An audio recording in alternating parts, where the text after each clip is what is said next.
Olá, meus queridos, graça e paz da parte do Senhor Jesus. Que Deus continue te abençoando de uma maneira muito especial.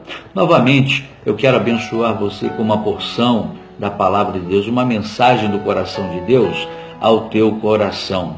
Quero compartilhar com você no livro do profeta Ezequiel, no capítulo 25, do versículo 1 ao versículo 7.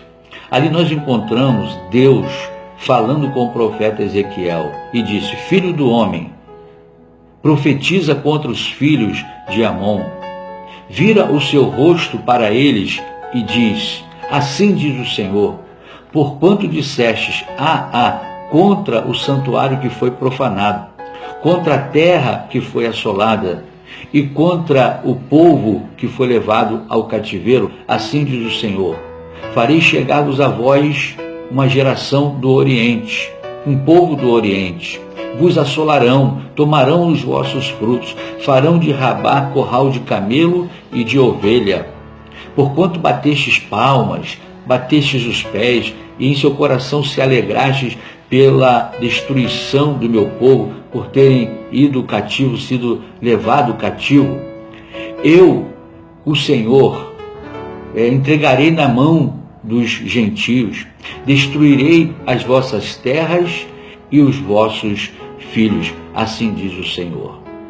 É uma palavra, uma profecia direcionada a um povo que se designou, que se mostrou inimigo do povo de Deus, os judeus Israel. Mas antes desta palavra, eu quero falar sobre o profeta Ezequiel. O livro do profeta Ezequiel foi escrito por ele mesmo. Ezequiel era de uma família sacerdotal. Ele passou os seus 25 anos em Jerusalém. E quando ele estava se preparando para o ministério sacerdotal, para exercer, trabalhar como sacerdote, ele foi levado cativo para a Babilônia, no período aí de 597. A história diz que ele escreve o livro no período de 593 a 565 a.C. Também conhecemos a história de Ezequiel, a sua vida, de que Deus o chamou para o ministério profético com 30 anos. E ele profetizou num período de 22 anos. Ele também era contemporâneo de Jeremias e de Daniel. Também a sua mensagem profética era para uma geração extremamente pecaminosa e uma geração completamente sem esperança. E também a sua palavra profética, a mensagem, é para que o povo se arrependesse, tivesse um arrependimento imediato e também que pudesse confiar no futuro distante. É uma mensagem ao povo que estava cativo.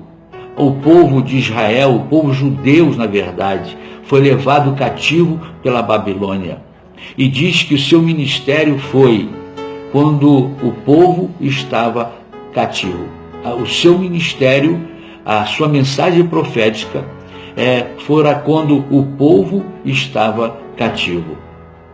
Mas eu quero me apegar aqui no capítulo 25 do versículo 3, quando Deus dirige uma palavra a este povo filho de Amon e diz: porquanto dissestes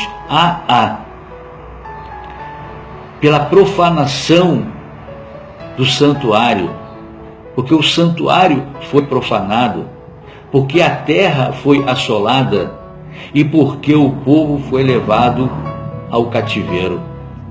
O que me chama a atenção é a palavra profanação. Profanação é violar o que é sagrado, é manchar, é macular.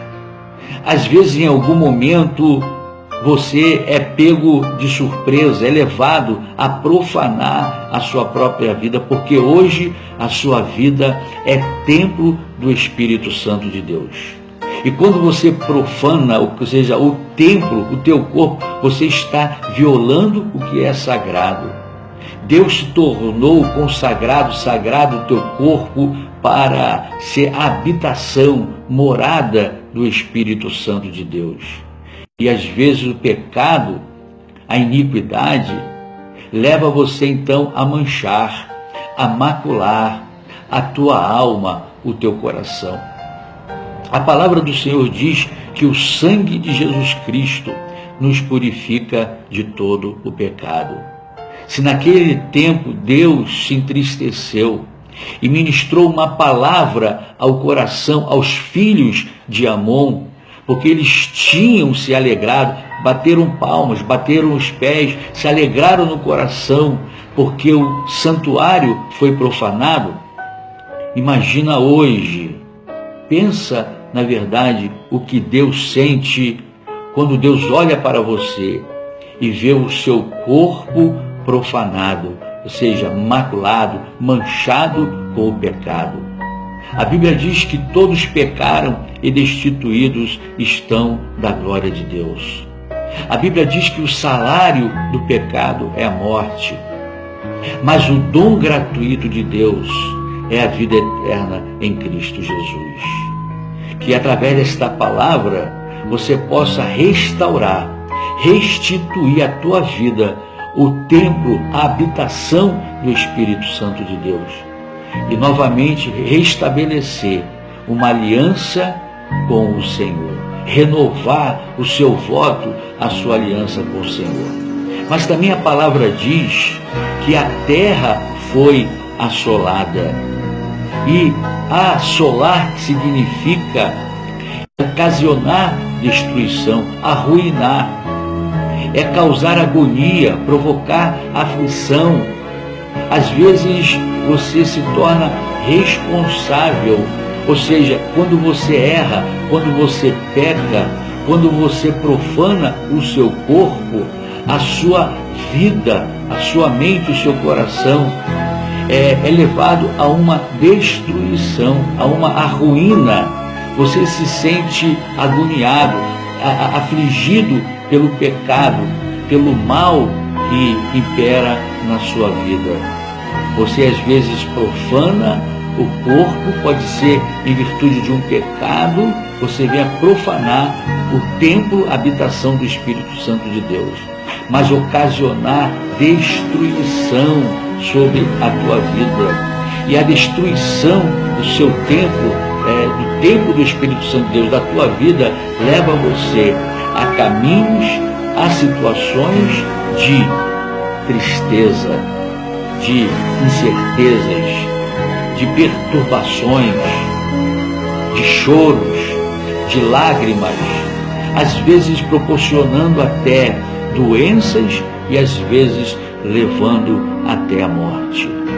Mas também o texto diz que os filhos de Amon disseram em seu coração: porque o povo foi levado ao cativeiro. E às vezes a palavra cativeiro significa assolação, ou seja, privação da liberdade, ou seja, a falta de liberdade moral e espiritual. Quando você se vê escravo, dominado pelo pecado, como assim o povo de Israel, os judeus, estavam então no exílio, no cativeiro, eles se viam escravos, prisioneiros, acorrentados pelos seus inimigos.